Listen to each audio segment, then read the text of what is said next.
bloody weather. Oh my god. It's Thursday morning and it's pissing down with rain again. Bloody nightmare.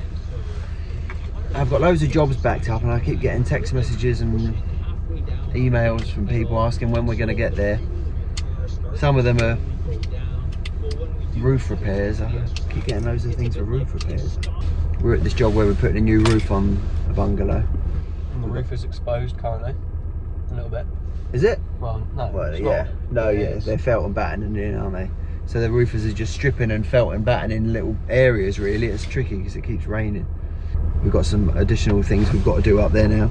The roofers have got lead work. We're going to put new lead flashings around the flat roof. We've got to do some timber work for that when the time's right. Probably next week because it's Friday tomorrow. And the weather tomorrow is meant to be crap. So my brain is racking about like what. The gardener. Oh, is that the gardener? Do you want to go and make sure he doesn't take our stuff, Neil? Before we started this job, there were some landscape gardeners here, and they moved out of the garage, and we moved in, and they've just come to collect some stuff. So Neil's just going to make sure they don't take any of our gear by accident. I reckon we'll go to the office.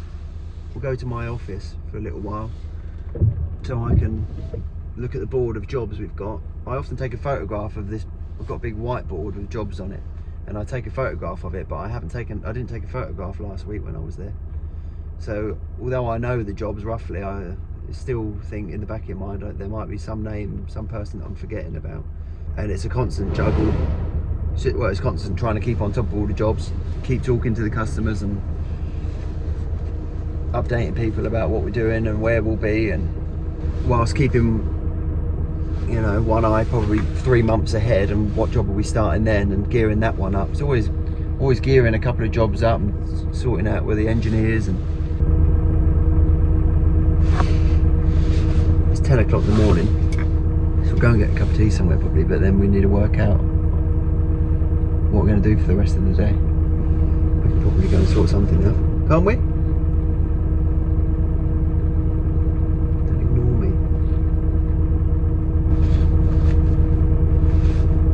Went to buy a new van. I was looking at another van, getting another van against selling something and buying another one. And this van that I've got, this Transit, is I think it was about 25,000 quid plus VAT when I bought it 3 years ago. The equivalent one now is like, I think it's about 42. And it doesn't matter who you speak to, you just feel like you're not getting a good deal and no one's trying to help you. How are we doing, Mill? We're alright. There's no way he can get our stuff. There's no way he can get our stuff. Unless he decides he wants to become a thief. Yeah. But he's alright, isn't he? yeah. Bless him. Does he need a lift? He's too chill. Is he? To be a robber. Well, Is he like you? yeah. Is he your age? No. Or is he younger than you? Like late 20s. Oh right. Me and Emil have spent a couple of days working at my house. I wasn't going to film any of it. Well, I haven't filmed any of it. We've turned one bedroom into two here. We've created a little corridor. So this doorway here used to go into one big bedroom, but now this doorway is going to come out, and we've formed this stud work here. So we've got a doorway further back in here now, and another doorway into the other bedroom across here. And we've put a little spotlight in the ceiling here, it's linked in with all these other downlights in this little hallway area. And then it goes through. So you go through here, light switch on the wall here, into one bedroom. There's some wardrobes in here that I built a few years ago, and these are all going to have to come out. We've taken part of it out already, look, back here and all this, we took these out. I'm currently standing in the old wardrobe. So then we've wired for new lights into the middle of the room. It's just awkward getting them in through the old joist bays. One up there. Light switch in here. This morning we've just been we've knocked out and we've put bat boxes on the wall and run some cables for power. We just studded this little void out up here so that we're getting rid of all of this, rather than going up and down around that steel. It's just sort of simplifying it all, and it also covers up the holes we've made to get cables in. That hole up there. So that's it now. Now we're going to go off to a couple of other jobs now. But we'll pick up some acoustic insulation, and we're going to mastic around this. We're going to use some, I've got some acoustic mastic, so we're going to mastic around the perimeter of this, all of this wall. Really, because it's between two kids' bedrooms, it would be nice if we like put 2 layers of 15mm sound block on each side of the wall with all the joints staggered and stuff. But it's still going to get sound transferred through it. But we're not going to do all that anyway because of the time and money. We're just going to use standard plasterboard on both sides of it and some acoustic insulation in between. Anyway, that's what we've been doing the last couple of days, and now we're going to go off to see some customers. So I've had the roofers on this job now for about a week. All right, mate? Yeah, all right, thanks. Stripping and re-roofing this place. Now we're going to redo this lead detail around here. Because the way this is sitting, the lead's not supported beneath there, and it's creating this trap for water to sit in.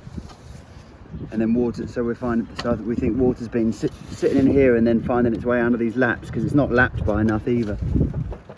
There's only like a 30mm lap there. So that lead's going to come off, and we're going to cut a fillet of timber in. And this has also got holes in it anyway. You can see where the water's sitting in it. So we're going to take this out and we're going to rip up a fillet, a little tilt fillet piece of timber to go in there for the new lead, to support the new lead, basically all the way around this flat roof.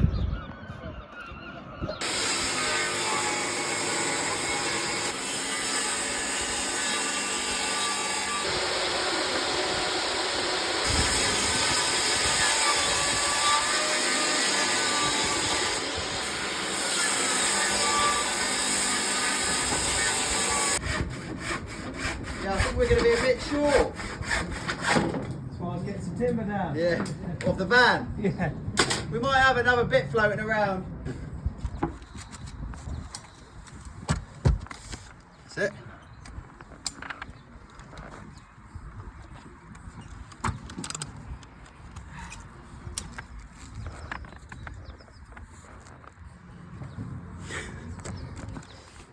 It's wider at this end, sort of up and down a bit.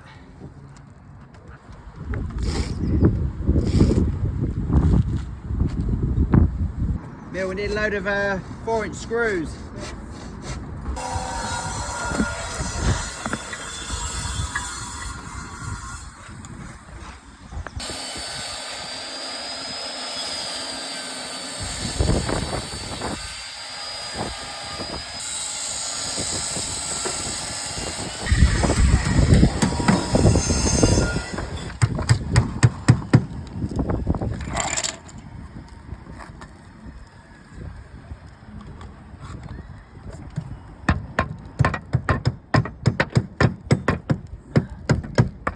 Mill, we need another bit about 200mm long. We've just come back to this job that we finished a couple of weeks ago to put this curtain track up for our customer anyway, just round here. It's not decorated yet, but putting this curtain track up. And also to put some 2-pack filler in these, you see them holes in this window board? We put some 2-pack filler in there. We had the filler, but we couldn't find any hardener. So we just bought a little pack of hardener separately. And we're going to mix the filler up. She asked where Fred was. Fred was in the van and said bring him in. So we brought Fred in. He'll lay here while we tidy these bits up. Put some cork in when we were here before. Hey, Mill. Exactly. Yeah, this was only in like 5mm. This, like if that, this bit of lead. Oh, a little bit of lead was only just about in, was it? In, What was that? Just a big fillet of sand and cement here, and then lead up. yeah. And then let this up. Yeah. Yeah. It's absolutely soaking. Oh yeah.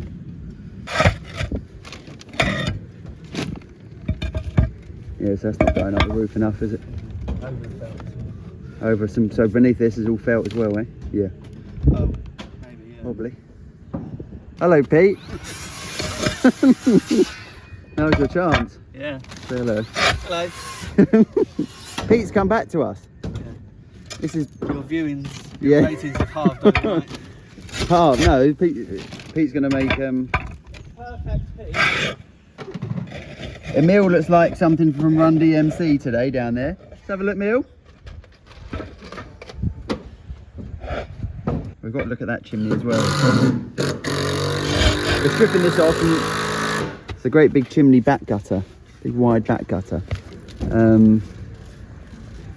We're stripping it all off for the lead work, and these slate cheeks on the end of it. Stripping it all off and reforming it and re-leading it basically. Look at these aerials that are not doing a lot around the whole house as well.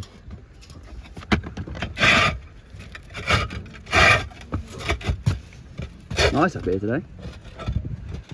We've got a scaffold, we've got to put some extra scaffold up around here and strip all this off as well and redo the flaunching and...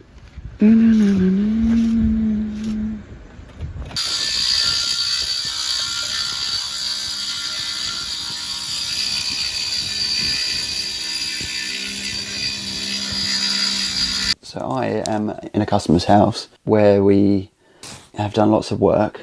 The customer just came and found me because we're working on the same street, and these heat miser controls for the various things that we've put in here: underfloor heating, secondary return on the hot water, different zones of heating in the house, and then underfloor heating zones as well. Anyway, like the batteries have gone and they've all gone a bit doolally and they're quite a headache. So I'm having a look at those to try and sort of get them all talking to each other again. But I thought whilst I was here, because it's the customer's son, Charlie, that edits the videos, because that's way beyond me. And he just had a look at these microphones that I managed to stop working, couldn't get working, and he's just plugged the other end of the cable into the thing and it's all working lovely now. So you can hear me in full high definition visual. Brain for dates, I don't even know when it was. During COVID we started this extension, so from here onwards we can get Charlie to cut some pictures of this room beforehand. So everything in here came out. There was a brick wall in here between, you know, there was like a room here, and this was the back of the house there, and there was a brick wall here all the way across, and so you had to go out of this door. So this hallway here is the last phase of their house. They've been working on it for a long time. And then this was the other room. Oh, this was like the dining room, breakfast room, and then it went into a single-storey brick structure here with a really old naff kitchen in it. So that all got knocked down, and we put a goalpost frame in here, and then there's a steel through here that picks up the brick wall above, and then there's a column built into this joinery as well. And then after that, we did everything else that you can see. We didn't actually fit this kitchen. This was supplied and fitted by a kitchen company, but it's all worked out really nicely. I think it's got a Velux Velux opening roof window, but it's a certain model there, like slimline range. So we rebuilt all of this. It's block and beam, and we carried it all through and out to create a terrace out here.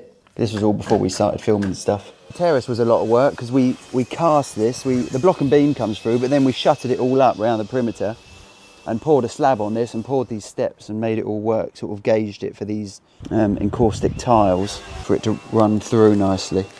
Yeah, we used posi beam joists to create this flat roof, and you know, fairings above a warm roof, as you do. We made this bar actually.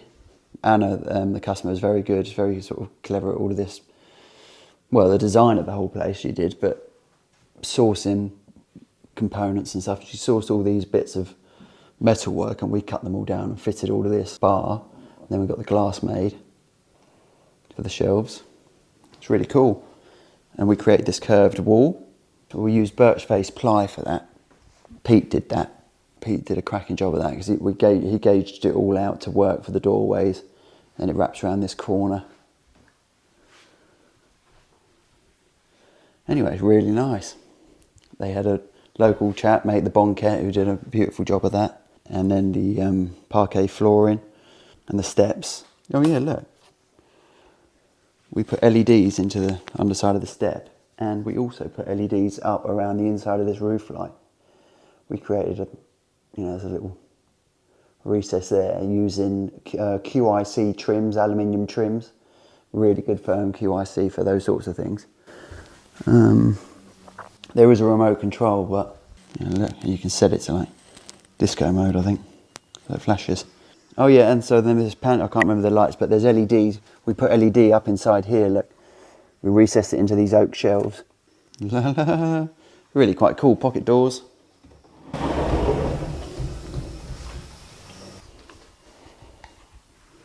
Change the colour of the lights on the remote. Shelves in here. You know, there's all cupboard up here for GJabs, hubs and receivers and drivers for the LED lights. Oh yeah, all the drivers are up there. And then we built, and so inside here is a utility room, and we fitted this. Anyway, it's really great space. I love the colours, it's brilliant. This is lovely. I've opened it the wrong way, but this is, you know, with lights on, come on, brilliant. So it took, you know, it's been a lot of work. This sort of stuff doesn't happen overnight to get it built properly, but it's nice quality materials, fitted properly, and looks great. Friday night, 6 o'clock. I've just dropped by this job where we've been doing this roof repair. The new lead work's in, ready for us to re-render it.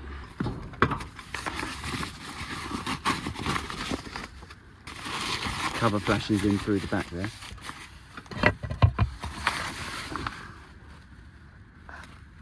And we'll bring a stop bead and the render, a bit of bell cast down over this somewhere, and glue it and seal the beads to it. Looks great. We've got a little bit of brickwork repair to do here and flaunching, and then once the rendering's done, we'll leave a little chase in the render and we'll turn this flashing. We'll cut this corner up the top here, miter that corner, and this will just bend around into the new render here and bend around and cover it. There's a cover flash in there. Lovely job, proper bit of lead work. Scaffold going in on Tuesday, and we can get the rest of this prepped up and some brick repairs done, ready for our first coat of render.